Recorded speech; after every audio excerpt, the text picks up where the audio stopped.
Let me tell you a story.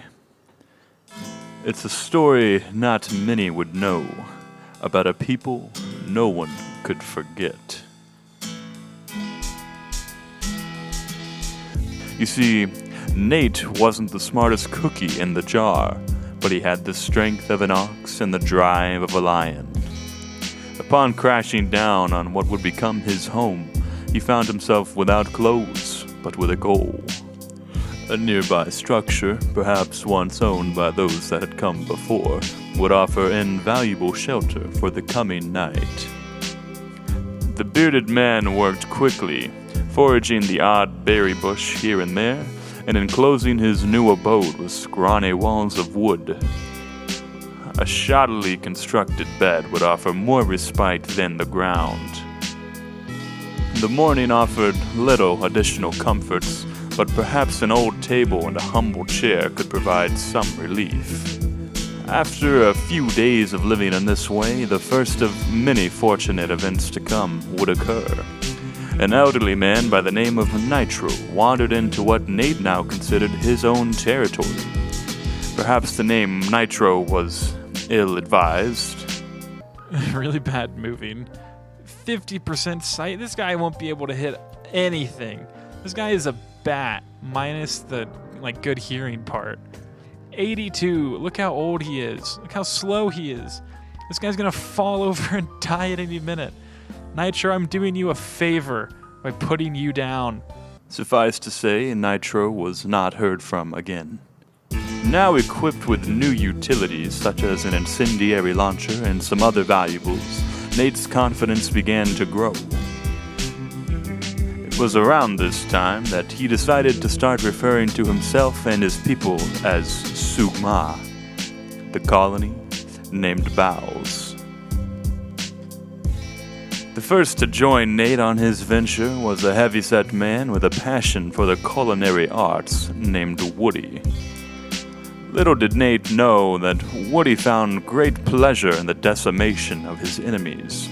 Just the sight of a dead body did wonder for his mood. This trait would lie dormant for a long while, but in times where all hope seemed lost, it would save the people of SUGMA single-handedly. Together, the two men would begin to form a system for survival. They would hunt every day to supply themselves with sustenance. Woody's skill at the stove turned that meat into the most basic of meals, but it was still a far cry better than picking up from the ground. It didn't take long for the indigenous people of the planet to take note of the strange pair of men encroaching on their land. Perhaps as a warning, a butcher from the nearby Grey Delta Union was sent to the fledgling colony with knife in hand. Cheetah, as she was called, would end up being Nate's first kill, earning him the nickname the Destroyer. Perhaps under other circumstances, the SUGMA duo would have tried to recruit Cheetah to their cause. However, given the harsh reality of the situation, they were forced to put her down, marking the first conflict in a long series with the surrounding factions. Surviving is an accomplishment in and of itself. Each new day a reminder of struggles past. One cannot afford to reflect in these times, however. Looking to the future is the only hope for extending the present. For SUGMA to thrive, Nate and Woody knew hunting would not be a sustainable long-term option. They would have to plant and eventually harvest crops from the ground. With this in mind, they would lower to their knees, toiling with the soil so that rice might come up from it in time. By now, the pair had begun to manipulate the environment to their will. If it was too hot, they would fashion a passive cooler. If they felt bored, they would play horseshoes with the wood. To say things were good would be a lie, but now with a quaint storage area and separated bedrooms for both men, they were improving. Fearing further attacks from outsiders, Nate threw together an outer defensive region rigged with spike traps. If someone wanted to get indoors, now they would have to pay for it with blood. Fortunately, the defensive region would quickly pay off when a local wolf lost its mind.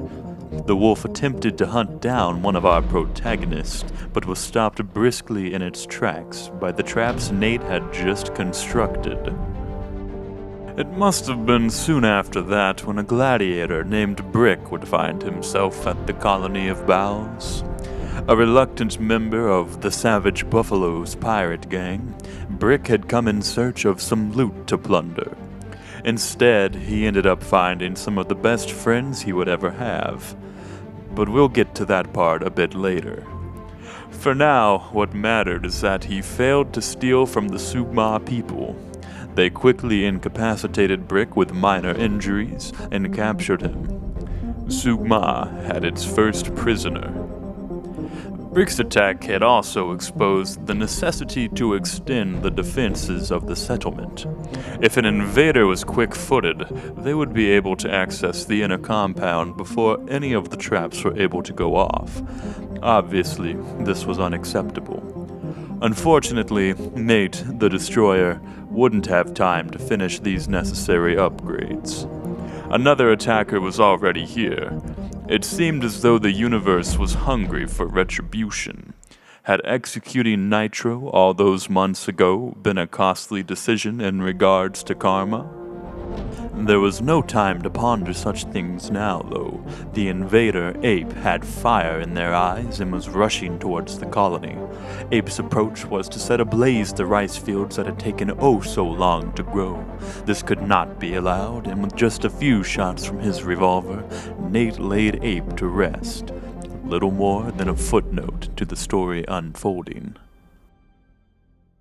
Hours turned to days, and days turned to weeks.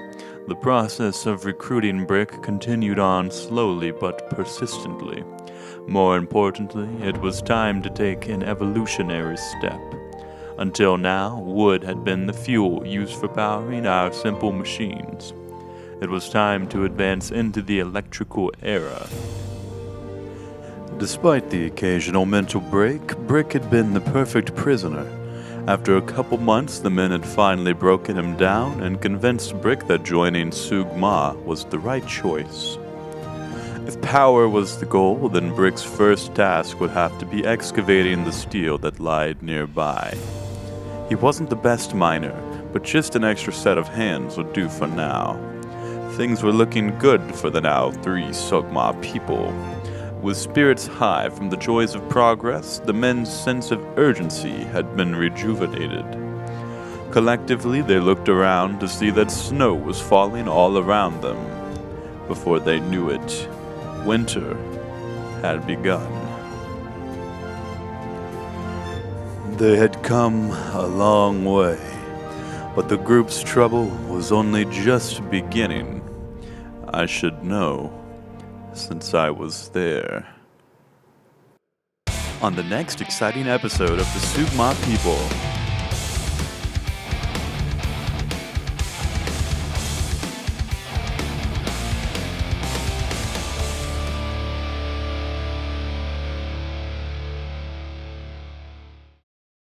Hello, it's Farley, the purple anime guy.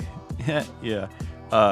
Hopefully this wasn't too cringy of a video. I know it's a little cringe, but I figure whatever, we'll give it a go. It took a long time to edit this. So if you haven't subscribed, please do. If you haven't liked the video, please do. God, I've spent so long on this. But yeah, if this was terrible, I won't do it again. But if people like it, then I guess I'll do it again. So yeah, thank you very much for watching. Bye-bye.